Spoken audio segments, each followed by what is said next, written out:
प्रकार सूखा था, लेकिन महेश एक वक्त खाना खाना भूल सकता था, लेकिन वो कभी भी अपने आंगन में लगे हुए पेड़ को पानी देना नहीं भूलता था।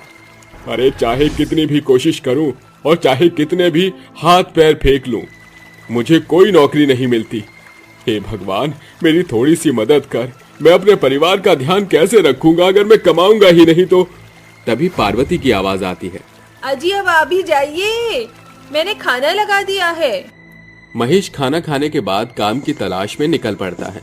चलते चलते महेश जंगल के रास्ते से दूसरे गांव में पहुंच जाता है, जिसके चलते वो उस गांव की हर एक दुकान के पास जाता है, लेकिन सभी दुकानें बंद पड़ी होती हैं। ओहो, लगता है यहाँ इस गांव में कोई रहता ही नहीं है, बहुत ही सुनसान पड़ा है। महेश उस गांव की गलियों में चलता रहता है कि तभी उसे कुछ लोग आपस में लड़ाई दंगे करते हुए नजर आते हैं। हे भगवान, ये क्या, मैं तो गलत जगह आकर फंस गया, मुझे यहाँ से भाग जाना चाहिए। ऐसा सोचकर वो वहां से भागने की कोशिश करता है, लेकिन जैसे ही वो वहां से भागता है तभी पीछे से एक आदमी आता है और उसे मार देता है। दंगे खत्म होने के बाद महेश की लाश उसके घर पहुंच जाती है, जिसे देखकर पार्वती की हालत बहुत बुरी हो जाती है। हे भगवान, ये सब क्या हो गया? अब मैं अकेले अपने परिवार को कैसे संभालूंगी? पार्वती फूट फूट कर रोने लगती है, जिसके चलते अब उसके सभी बच्चों की जिम्मेदारी उसके सिर पर आ जाती है। देखते ही देखते कुछ दिन बीत जाते हैं, लेकिन बेचारी पार्वती को कहीं भी कोई काम नहीं मिलता। उसकी बड़ी बेटी सलोनी उससे कहती है, माँ, मुझे बहुत जोरों की भूख लगी है। माँ, मुझे भी बहुत जोरों की भूख लगी है। अब क्या करूं बच्चों, मैं बहुत लाचार हो गई हूँ। घर में खाने के लिए कुछ बचा ही नहीं है। एक काम करो, तुम यहीं रहो और सलोनी, तुम अपने छोटे भाई भोलू का ध्यान रखना।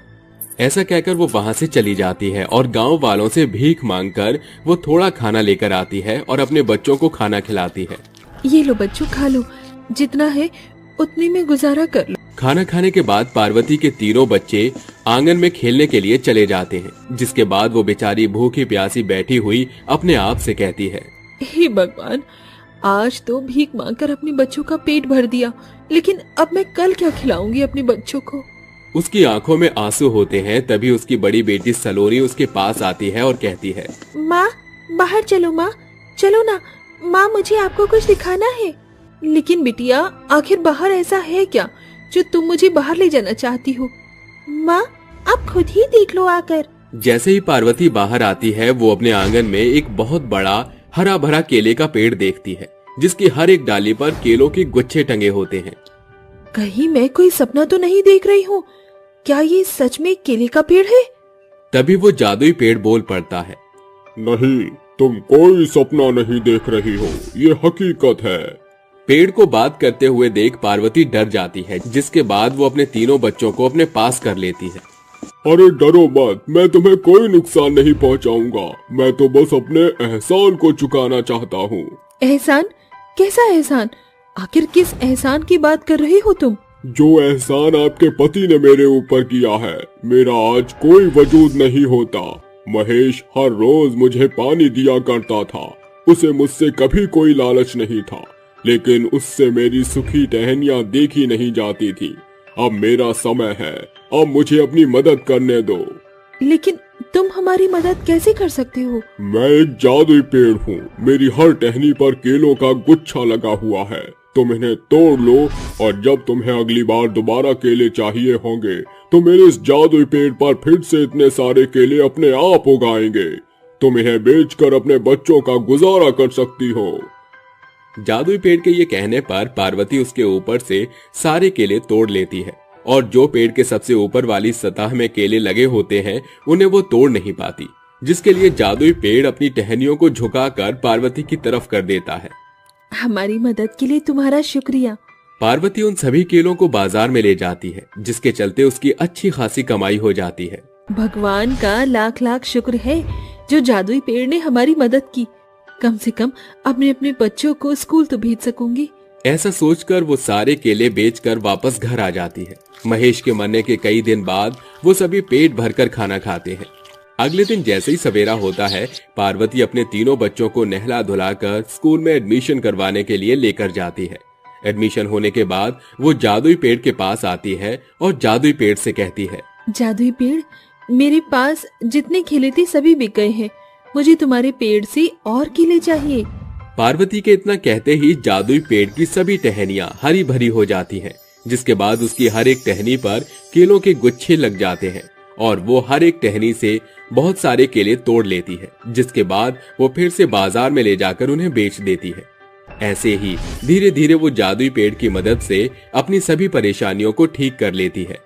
कुछ साल बाद उसका बेटा बड़ा हो जाता है और उसकी दोनों बेटी शादी के लायक हो जाती हैं। माँ, मुझे कॉलेज जाने के लिए देरी हो रही है, लाओ मुझे कुछ पैसे दे दो। ये ले बेटी, मन लगाकर पढ़ाई करना और शाम को समय से घर पहुंच जाना। आज लड़के वाले तुम दोनों बहनों को देखने आ रहे हैं।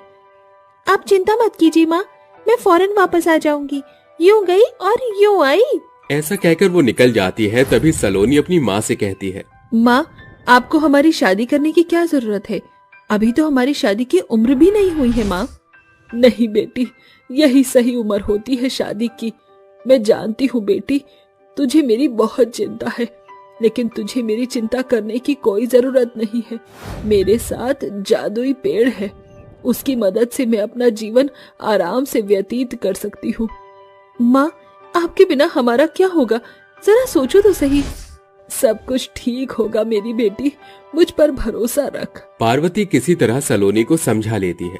शाम को लड़के वाले उनके घर आते हैं और पार्वती की दोनों बेटियों को पसंद करके चले जाते हैं। देखते ही देखते शादी की रस्में शुरू हो जाती हैं, जिसमें वो सभी बहुत खुश होते हैं।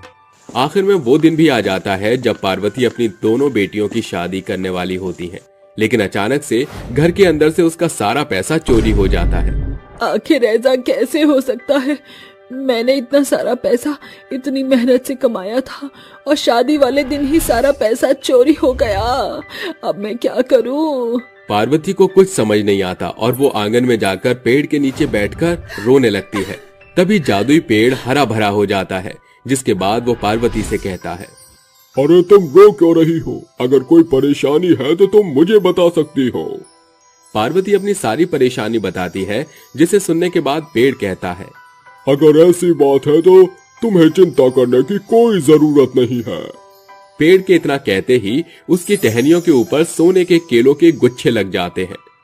तुम जितने चाहो उतने सोने के केले इस पेड़ से तोड़ सकती हो और इन्हें बेचकर अपनी परेशानियों को दूर करो।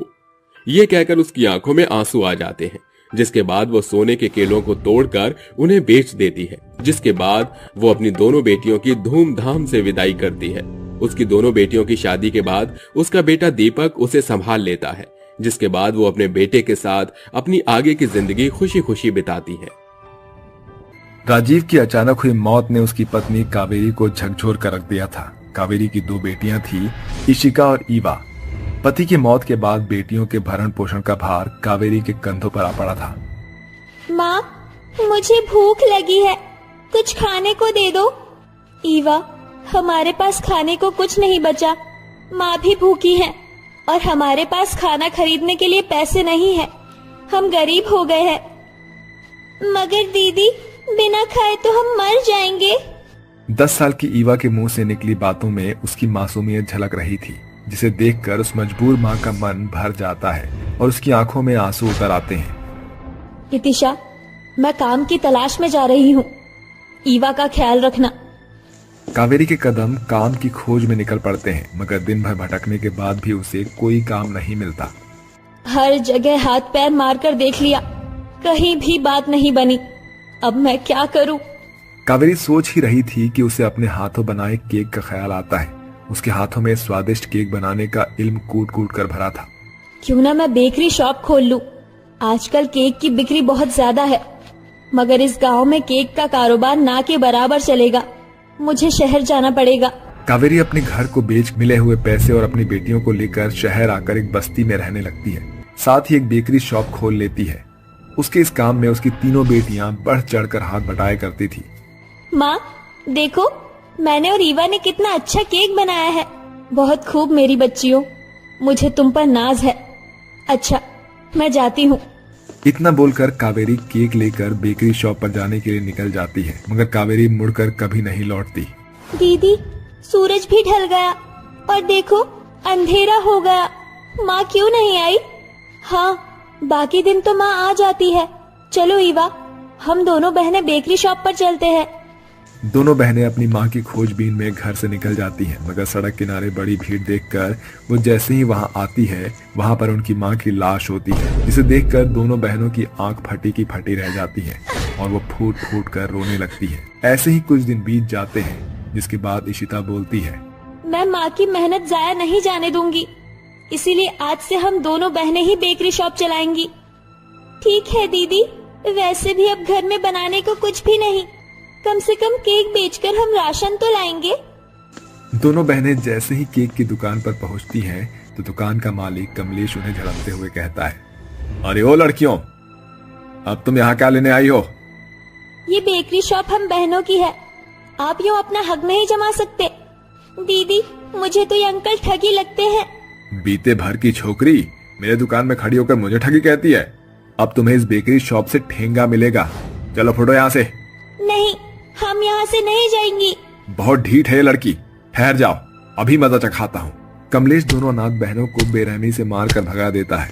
दोनों बहनों के माथे से खून बहने लगता है और दोनों लंगड़ाती हुई एक जंगल में बैठकर रोने लगती है। माँ, पिताजी, आप हम बहनों को अनाथ क्यों करके छोड़ गए? ये दुनिया बहुत बुरी है और मतलबी है। मत रो दीदी, चुप हो जाओ।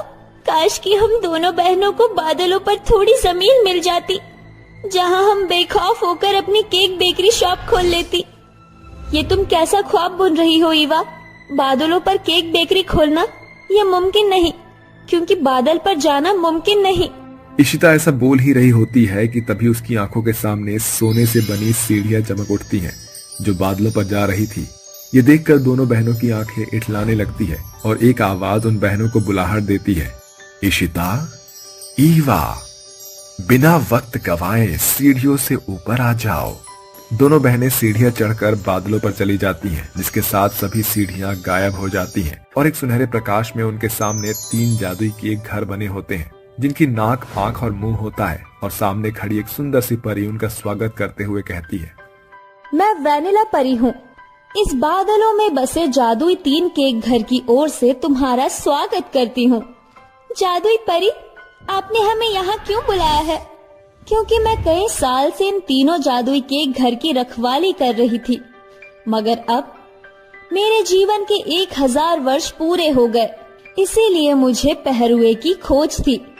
और फिर मेरी नजर तुम दोनों बहनों पर पड़ी, इसलिए मैं तुम्हें इस तीनों जादुई केक घर का वारिस ठहराती हूँ। अब से तुम यहाँ रह सकती हो। अलविदा।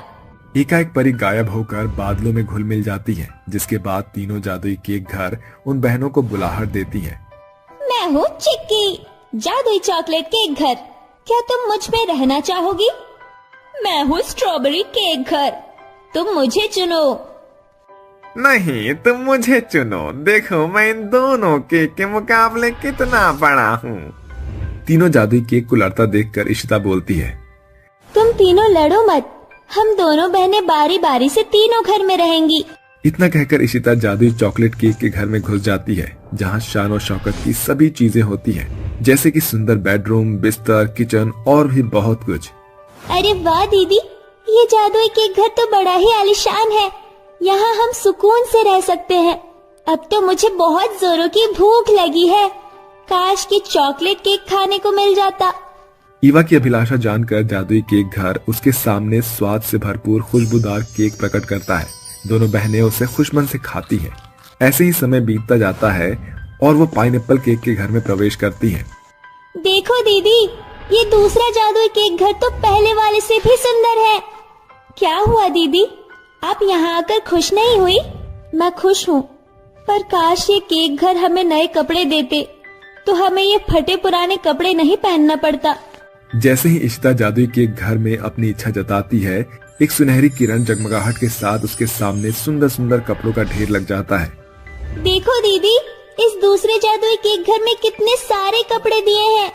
समय बीतता है, तीनों जादुई केक घर उन बहनों के हर एक मनोकामना को पूरा करते। देखते ही देखते ईवा का जन्मदिन आता है और वो खुश होकर कहती है, जादुई केक घर, क्या तुम्हें पता है आज मेरा बर्थडे है? बताओ तुम तीनों मुझे क्या तोहफा दोगे? कहो ईवा, तुम्हें हमसे क्या चाहिए? हम तुम्हारी इच्छा जरूर पूरी करेंगे। ये सुनकर ईवा की आंखें खुशी से झिलमिला उठती हैं और वो भावुक होकर कहती है, मैं चाहती हूँ कि आज मेरे जन्मदिन के अवसर पर मैं बेसहारा बच्चों को केक खिलाऊं, क्योंकि उन बेचारों का बर्थडे कोई नहीं मनाता। माँ कहती थी गरीबों में खुशियाँ बांटना भली बात होती है। ईवा की बात सुनकर तीनों जादुई केक घर खुशी से भर जाते हैं और एकाएक केक घर के फाटक खुल जाते हैं, जिसके अंदर से निकल रही सुनहरी रोशनी जुगनू के जैसे छिटकी हुई बादलों से जमीन पर सीढ़ियां बनाती है। जाओ ईवा, जाकर तैयार हो जाओ, तुम्हारे दोस्त आ ही रहे होंगे। चलो ईवा, मैं तुम्हें सिंड्रेला के जैसे तैयार कर देती हूँ। थोड़े ही देर में सभी अनाथ बच्चे सीढ़ी से होते हुए बादलों पर बसे जादुई तीनों केक घर में आते हैं। आहा देखो बंटी, 3-3 केक घर। हाँ बबली, मेरे मुंह में तो पानी आ रहा है। आओ साथियों, आज मेरे साथ तुम सभी का जन्मदिन है। जादुई केक घर इन सभी बच्चों को जन्मदिन का केक दो। ईवा के ऐसा कहते ही तीनों जादुई केक घर का मुंह खुल जाता है और उनके घर से अलग अलग केक बच्चों के आगे आ जाते हैं, जिसके बाद सभी अनाथ बच्चे बादलों के बीच अनाथ बहनों की बदौलत अपना बर्थडे मनाते हैं। तुम्हारा शुक्रिया दोस्तों, आप दोनों बहुत अच्छी हो, क्योंकि आज तुम्हारे कारण हमने केक खाया। पर क्या अब हमें जाना होगा? नहीं, तुम बच्चों को जाने की कोई जरूरत नहीं। तुम इन जादुई केक घर में जब तक चाहो रह सकते हो। ये सुनकर सभी बच्चों का बुझा हुआ चेहरा खुशी से खिल उठता है और सभी बेसहारा बच्चे जादुई केक घरों में खुशी से रहने लगते हैं।